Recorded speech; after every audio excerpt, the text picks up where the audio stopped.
All righty, the next case of the morning is number 2460270, Swift versus Commissioner of Internal Revenue. Mr. Unzeitig. May it please the court. This case concerns a simple and straightforward question. That is, what is insurance? For decades, the Supreme Court and this circuit, yes? You said it, and then you dropped your voice. What was the question again? What is insurance? Oh, well. For decades, the Supreme Court and this circuit have held that insurance exists when there's a binding arrangement of risk shifting and risk distribution. The tax court reversibly erred when straying beyond those two objective criteria. We have three main points. First, the tax court erred in failing to cite the primary Fifth Circuit precedent in this area provided by Ross v. Oldham. Second, the tax court's views on risk distribution are unsupported by any actuarial standard and conflict with prior case law and IRS guidance. And third, the tax court erred when adding several multi-factor tests to the analysis, which in application limit the meaning of the relevant statute. The combined 14 factors effectively restrict the statute and deny access to benefits provided by Congress. Getting back to the first point. Let me just ask you a quick question. Has Chamberlain Herdlicka been in the business of helping set up these little mini insurance companies? Yes, Your Honor, micro-captives. Yeah, just wondered. It's a big deal, right? Yeah, sure. I mean, they're very, and what parts of the economy tend to have these micro-captive insurers? I'd say industries where they have trouble finding insurance in the commercial market. That's where most of our clients. You have a lot of doctors? Sure. Well, in this case, Dr. Swift started this back when there was the medical malpractice insurance crisis in Texas. He could not find adequate medical malpractice insurance at the time, and this was his solution. What period of time in the relevant years, from 2012 to 2015, did Dr. Swift not have medical malpractice insurance? Well, no, so this started back in 2004. So in what period of time did he not have medical malpractice insurance? Before that. Before 2004? Correct. Yeah. Where in the record does it show that he didn't have medical malpractice insurance? I can't point to that right now. I believe it was his testimony, and there was some correspondence with Celia Clark where they discussed that prior to him forming the captive, he just had a reserve. He was self-insured? Correct, yeah. And the difference between self-insurance and a micro-captive is what? So a micro-captive is, it's a separate entity, and under the Supreme Court's Mullion Properties case, you're supposed to respect that. Here, the physicians, they would not have otherwise been able to sue or rely on that insurance reserve. There was no contract right for them to recover on any type of malpractice insurance. This was just something that Dr. Swift did really to protect himself. So in 2004, he was doing business with no medical malpractice insurance, self-insured. That's right, yeah. And then in 2004, before he had a mainline third-party insurance carrier, he formed a microcaptive to provide not just tail insurance, but also claims-based insurance for med-mal claims. That's right. And how long did he have claims-based med-mal insurance just exclusively through the microcaptive? Through 2015. And when did he get third-party? When I'm saying mainline, I mean like what normal Texans would think of as like a med-mal insurance. When did he get third-party mainline med-mal insurance? I believe that was in 2016. 2016. So after the end of the microcaptive? Right. So at no point was the med-mal insurance duplicative between the microcaptive and the mainline? No, so during the years at issue, when he purchased the commercial for current year claims, it specifically had a part where you had to acknowledge that you were covering your tail risk elsewhere. Mm-hmm. There was never ever any overlapping coverage. And well, I know he had microcaptive insurance for the tail claims, mm-hmm. But you're telling me he had microcaptive insurance for the claims-based current year? No. Then I misunderstood your answer to my question. I'm sorry. He always had a commercial policy that covered current year claims that occurred in the current year, which is a very small portion of your risk. The majority of his coverage was under the tail risk, which was covered through the captive insurance. So I asked you earlier, how long did he operate with no med-mal insurance? And you said no mainline med-mal insurance at all until 2016. No. Okay, that's what you said to my question, so maybe we just misunderstood each other. So let me go back, because I need to understand it. When did he get mainline claims-based med mal insurance? Would have been 2004 for the small current year risk, yeah. So getting back to the first point, the single most important issue presented by this case is that historically, the test for insurance in the circuit is objective and straightforward. Insurance exists where there is risk shifting and risk distribution. This was laid down by the Supreme Court in Laguerre and recognized by the Fifth Circuit in Ross v. Oldham. The two-part test was further confirmed correct in two subsequent Fifth Circuit cases, Steer Tank Lines and FW Services. The two-part test makes sense because in practice, insurance is plain. It's a form of contract. And the tax court and the IRS agree that the policies in this case are valid and binding contracts. That means that the liability expressed in those contracts was shifted from hundreds of independent contractor physicians to the independent entities.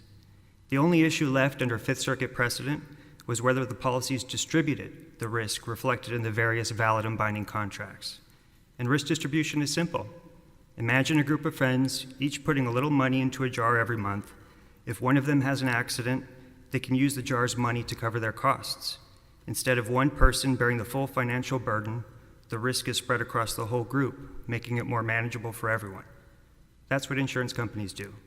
Collect premiums from many people and use the pooled money to help those who experience a covered loss. And actuaries have a formula for measuring risk distribution, and that formula has been used in numerous prior cases. Dr. Summer used that formula in this case and showed that the medical malpractice policies were sufficient on their own to distribute risk. They covered hundreds of physicians for millions of doctor-patient interactions.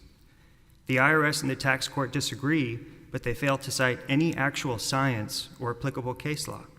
The tax court and the IRS simply say that the number isn't enough. The tax court referenced the number of risk events in Rent-A-Center and Harper, but those cases concern Section 831A captives, not Section 831B captives. The difference is that in those cases, there's no limit to the level of premiums that could be written. Here, the insurance companies could receive no more than $1.2 million. The other flaw in the tax court's analysis was its failure to reconcile estate of Moyer.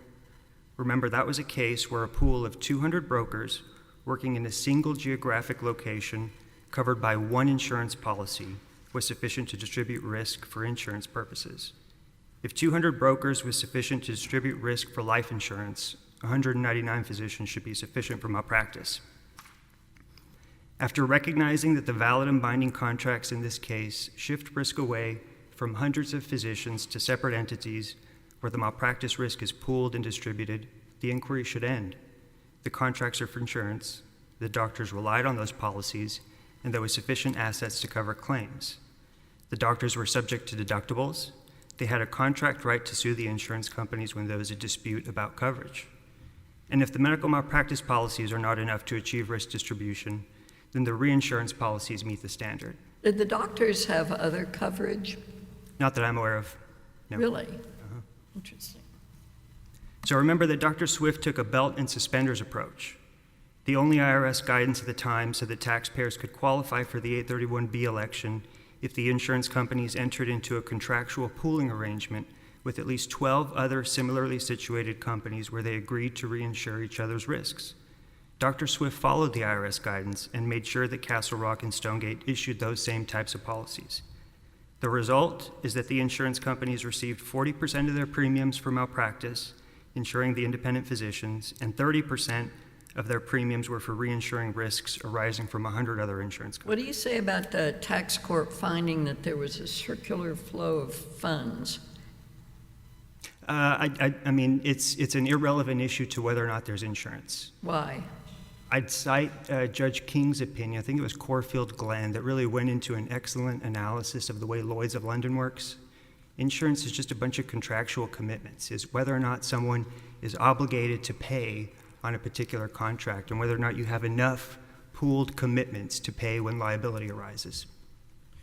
So between 2012 and 2015, how much did Dr. Swift pay to third-party med mal insurers? I think it was between 30 and 60,000 per year. So let's call it 180. I'll give you the benefit of the doubt. In the same time period, how much did he pay for microcaptive insurance? I think it was about 300,000 to 400,000 per year. So let's call it $6 million. Oh, 6 million is everything. That's if you lump in the terrorism, the computer operations and data, the litigation expense. Sure. Yeah. So is it separately broken out for med mal insurance to the micro-captives? Correct. Yes. And so you think it was more like 1.5 million? I think so. Yeah.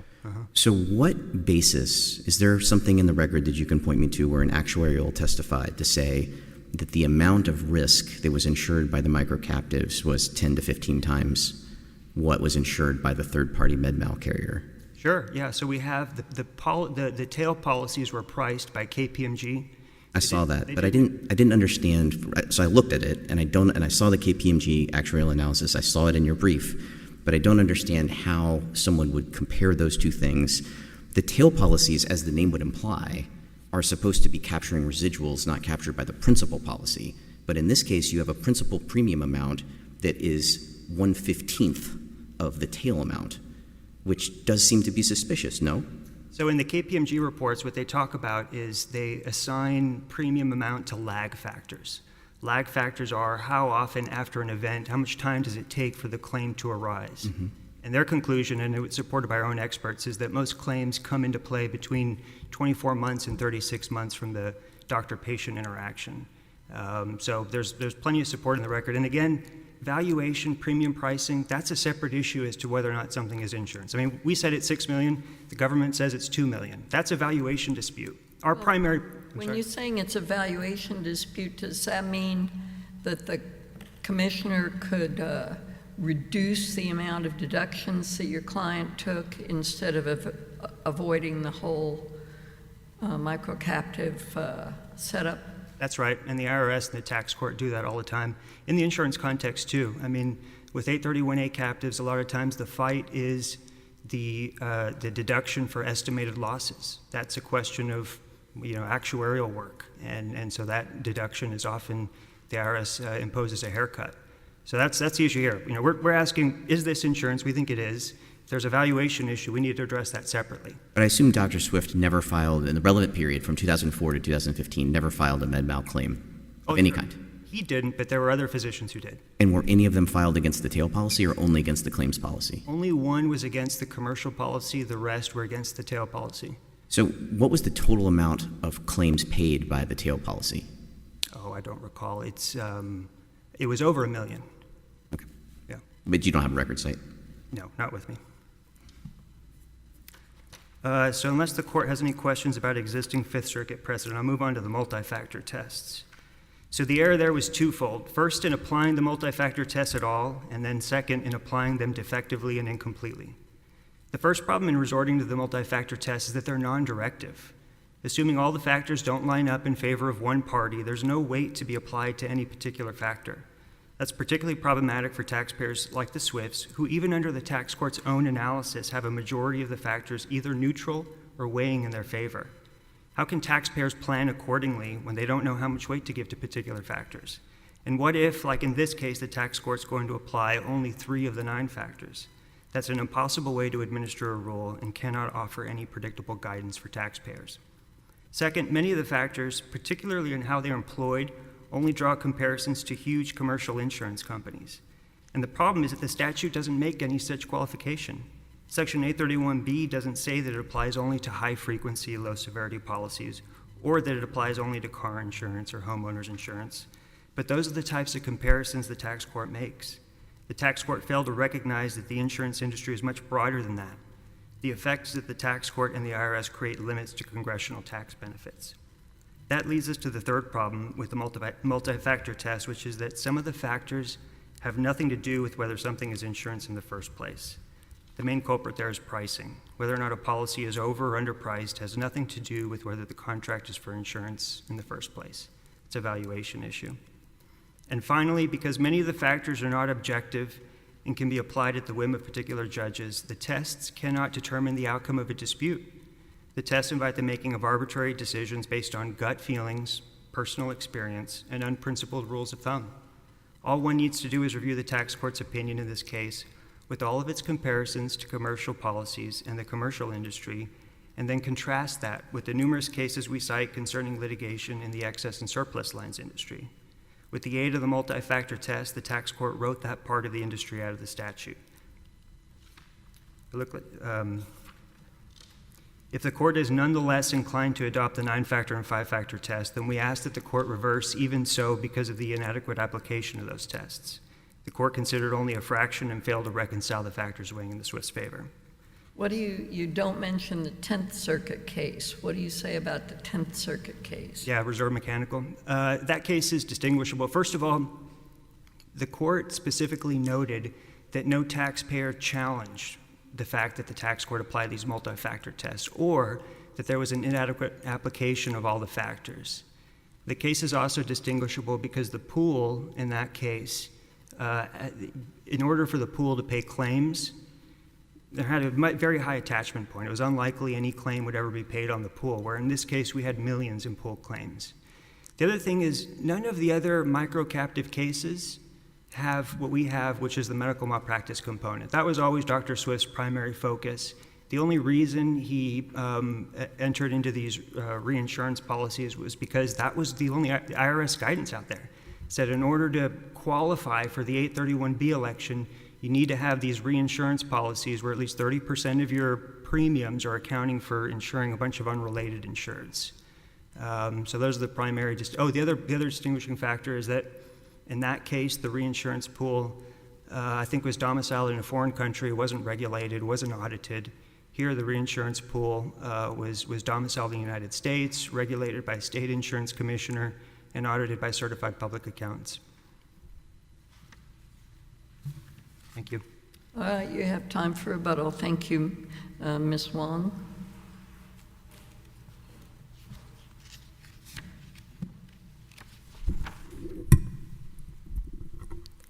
Good morning, Your Honors. Sherra Wong for the Commissioner, and may it please the Court. Before I begin, I'd like to provide a couple of citations in response to Judge Oldham's questions that I hope you might find helpful. The first is with regards to Dr. Swift's history on commercial insurance. The tax court made a finding on page 76147 in the record. And also what might be helpful is page 59798, and that's a short but fairly comprehensive loss history for the clinic. And on the left-hand side of the page, it lists the names of the commercial insurers, so you can have a sense of the history. And also that loss run report also has the size of the indemnities that were paid out, expenses that were paid out, also the lag in the reporting time. So in this case, we have a sophisticated business person who went out looking for risks to insure. Well, we all go looking for the best tax deductions we can find. Of course. But the prerequisite to that is that there has to be a business purpose, a real purpose, right? You don't wake up one day and say, oh, I think I might want to pay a high insurance premium and let me go out and buy a car. That's backwards, right? You think you want to buy a car and then you go out shopping for the best rates, for the best coverage that you want. And here, we don't even have, as the actuaries and experts in this case testified, that there was no real effort to find premiums that were commensurate to the risks that were being insured. That's really what doesn't your position boil down to two things? Number one, they always deducted the maximum amount in premiums, and number two, according to your analysis, the premiums exceeded the possibility of loss. What else was there that suggests this was not insurance? Okay, so the tax court decided that this was not insurance because first, it did not distribute risk, and because it was not insurance in the commonly accepted sense, and then the taxpayers were subject to penalties. But Yes. I think they make a good point in saying that these 199 doctors could file a claim, that they could sue on to get reimbursed for a claim, and that claims were filed and handled, right? Yes, but that doesn't make that sufficient risk distribution because of the fact that from the insurer's standpoint, it needs to have enough eggs and enough baskets, right? So these doctors were practicing for one employer within a 100-mile radius with very controlled processes, right? So from the insurer's standpoint, those are not independent exposures. And without independence in the risk exposures, clinic was, about your Honor's question about how they would share the costs, that is irrelevant, actually, respectfully, to risk exposure, right? And without independence in risk exposures, then the debate over how many risk exposures are enough. You're saying yes. Doctors who work in emergency clinics, even though the clinics say we're only there to handle minor matters, are not sufficiently exposed to the threat of being sued? No, because No, of you're their not. I processes, hope not. because of the uniformity, their Your argument doesn't, you talk about risk shifting. You're not really disagreeing that the policies that Dr. Swift's company set up were risk shifting. I take it the whole bulk of the argument is on risk distribution, right? Yes, that is one major part of the argument with regards to whether this is insurance or not.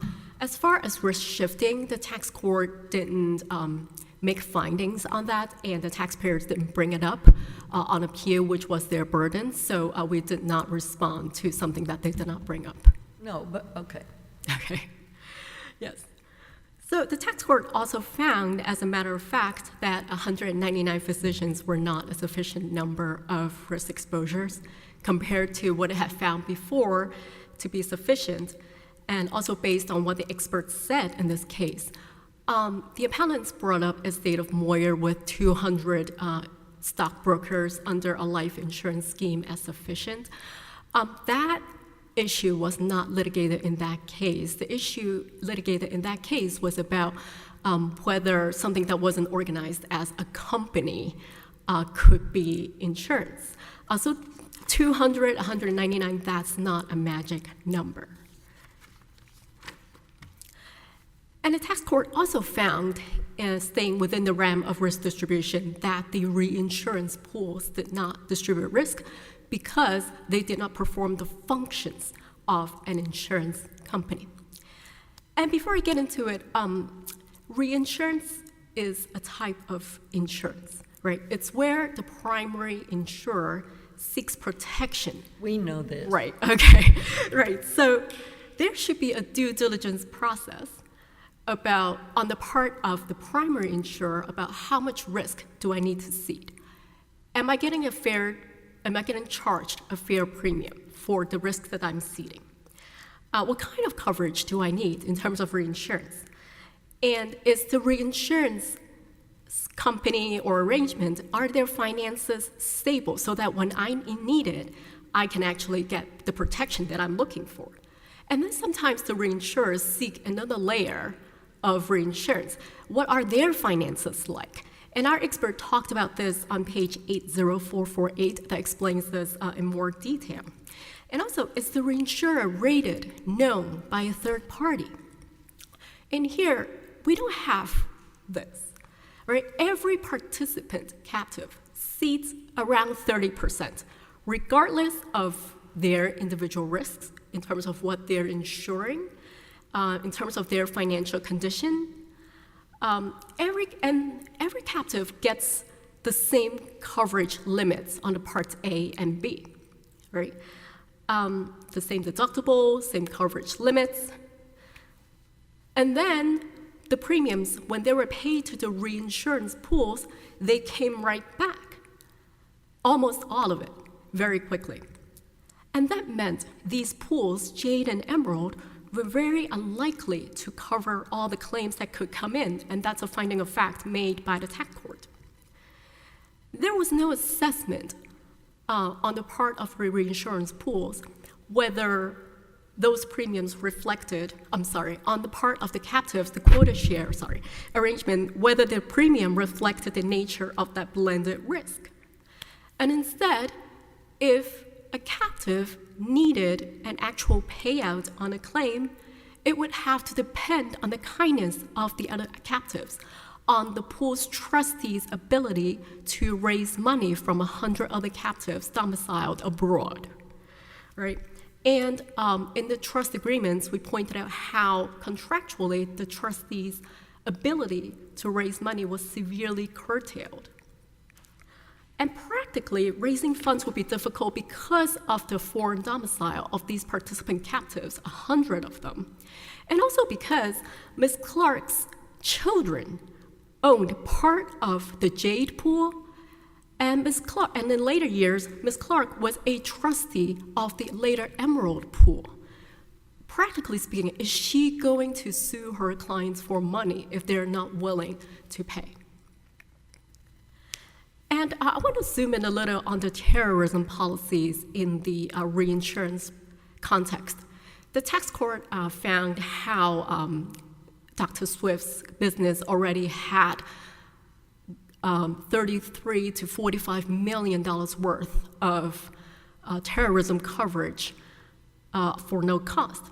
And that coverage, that rider, was financially backed by the United States government. In the reply brief, the appellants mentioned how they would be subject to 140% clawback from the government. I want to clarify that if you actually read the TRIA Act, Section 103, the clawback would be from the primary reinsurer, not the policyholders. But to contrast that with the captives, instead of the reinsurer, the financial backer, being the government or some very known entity, this is Jade and Emerald and 100 other captives whose financial conditions we know nothing about. And then, why weren't the medical malpractice policies in the pool? Those were the claims that were realistically would generate policies for a business like Dr. Swift's. They had probably more serious risks, insured more serious risks than the other non-medical policies.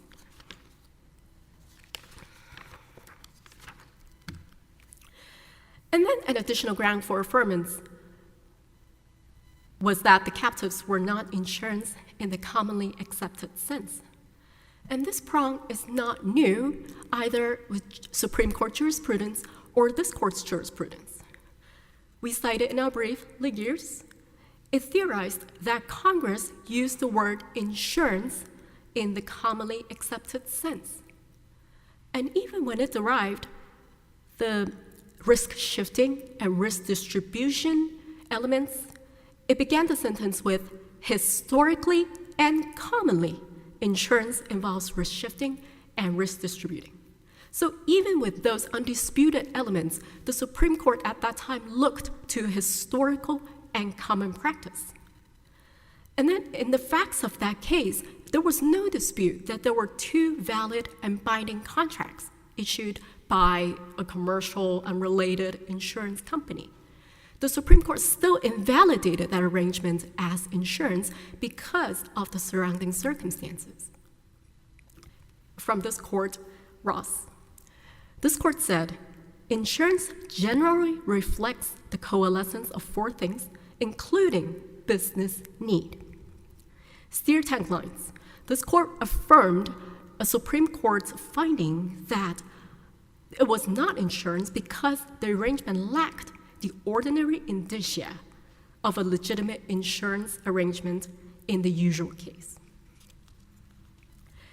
FW Services, same idea. Well, what do you say about a series of revenue rulings cited by the taxpayer that approved micro-captive arrangements? Well, there are two types of guidances that the taxpayer brought up. The private letter rulings, there were, I think, 6 of them. They were distinguishable, in the way that the primary insurers in that case, in those private letter rulings, were used actuarial methods, they were well capitalized, and they investigated claims before they paid them out. And why is that important in terms of a reinsurance arrangement? Those facts taken all together would tend to enhance the pools and the primary insurers' abilities to actually pay on the claims. There's no question, to be, as I understand it, and you don't really contend that they couldn't pay claims just on the basic insurance provided, without the reinsurance. For the captives' ability to pay claims, Your No, Honor. I'm not talking about the reinsurance. captives, I'm talking about the base insurance. There were claims, there was money to pay the claims, correct? Well, there was a lot of litigation ensued that neither party focused on in the briefing when the participant captives needed money to pay claims, and there was substantial litigation that ensued over that. They did pay claims, but the tax court found that the loss ratios of the reinsurance pool were very different from what But that goes to the viability of the deductions. That doesn't go to whether it's insurance. Well, it has to be insurance If the in order. doctors had no other insurance coverage and they relied on these policies, doesn't that, I know doctors are notoriously inept at business, but they're not inept at getting insurance. And if they relied on these policies, there were claims, the claims were paid.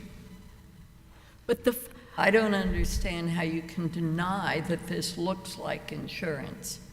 Well, because it has to be from both sides, right?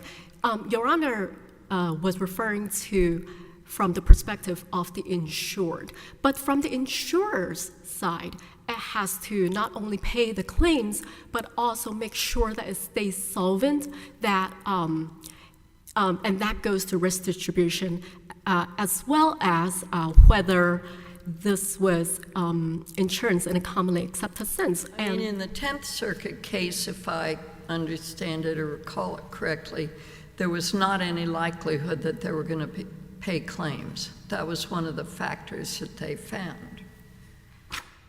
In terms of, yes, but there were few claims compared to, I believe, the tax court, other cases that the tax court I looked at. understand the concern that they're taking the maximum deductions each year and earning no taxable income on the investment of the premiums. I understand that.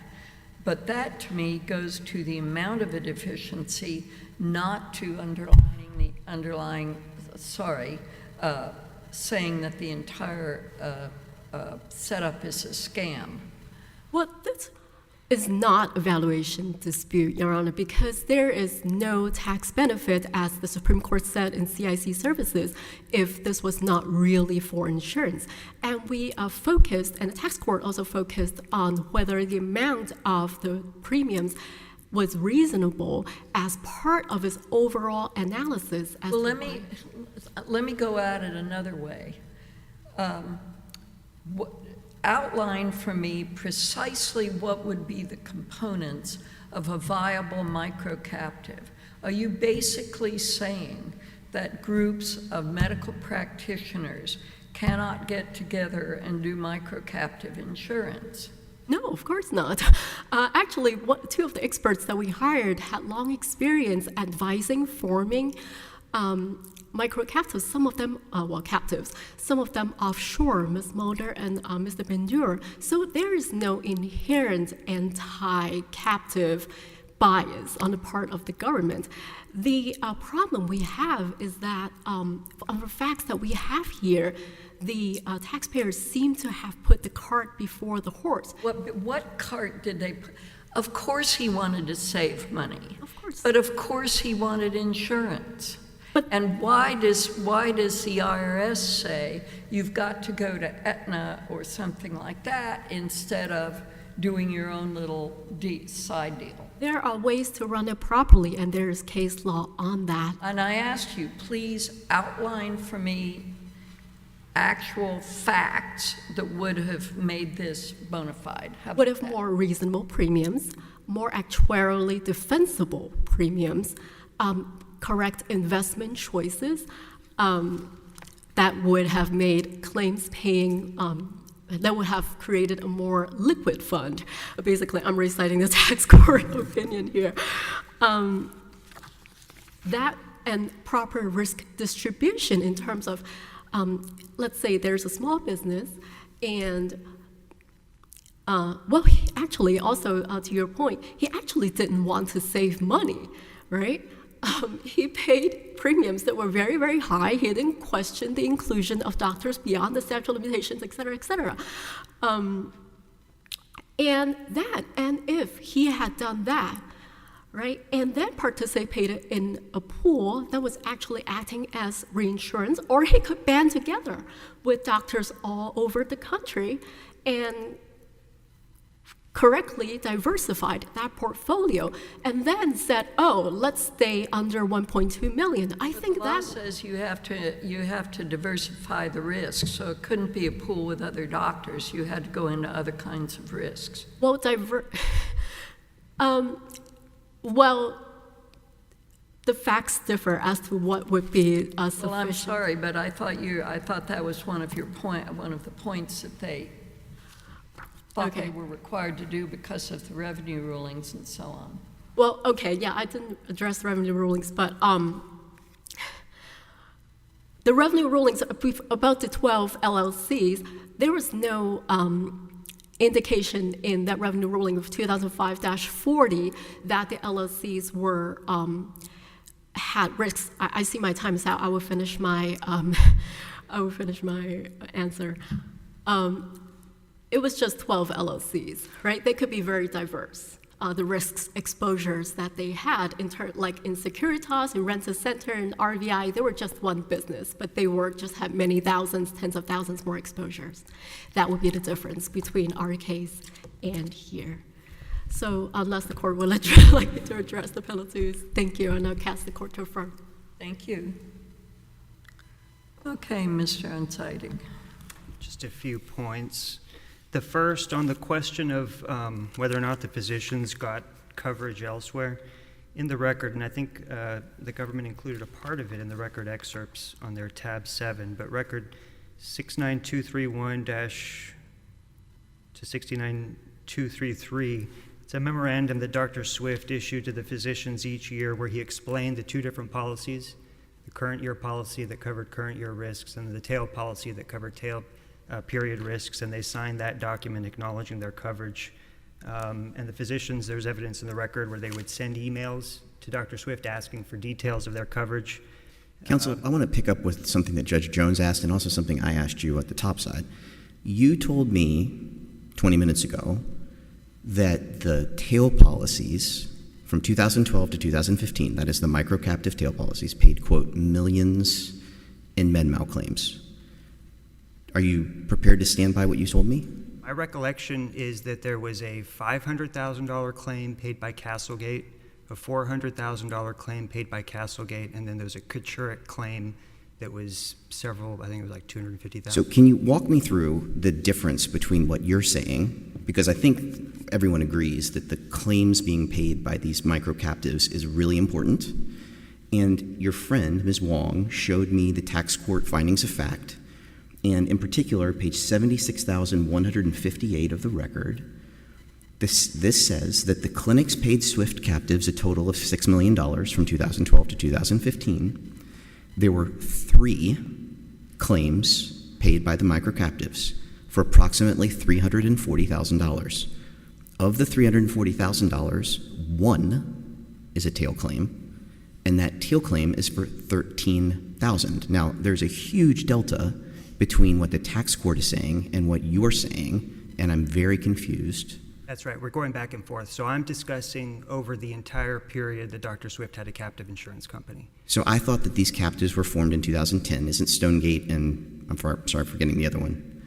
They're not formed in 2010? First captive was formed in 2006 or 5 or 6, Mm-hmm. Castlegate, and it was in existence until 2009, and then Stonegate and Castle Rock went into existence in 2010. So on that lost run report, you'll see some claims that are paid by Castlegate.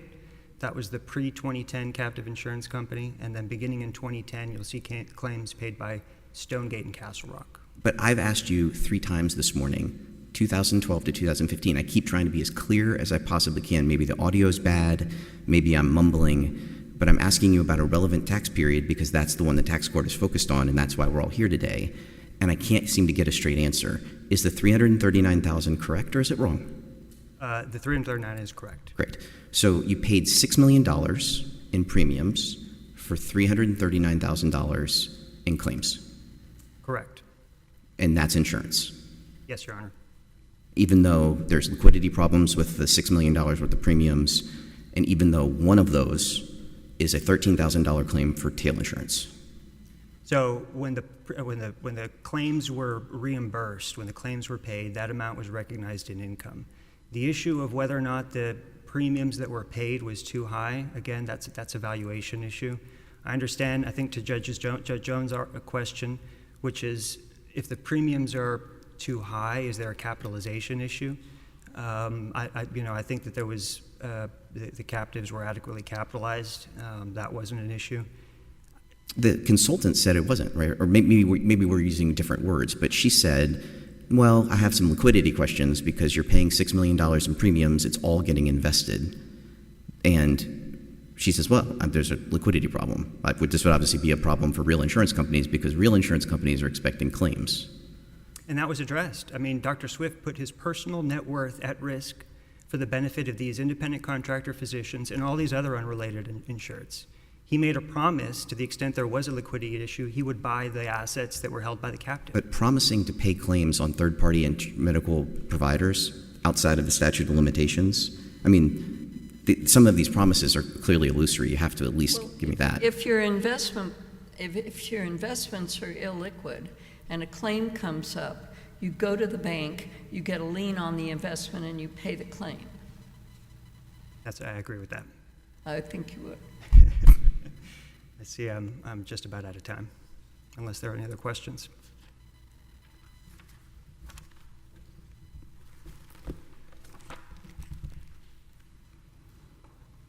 All right, thank you very much.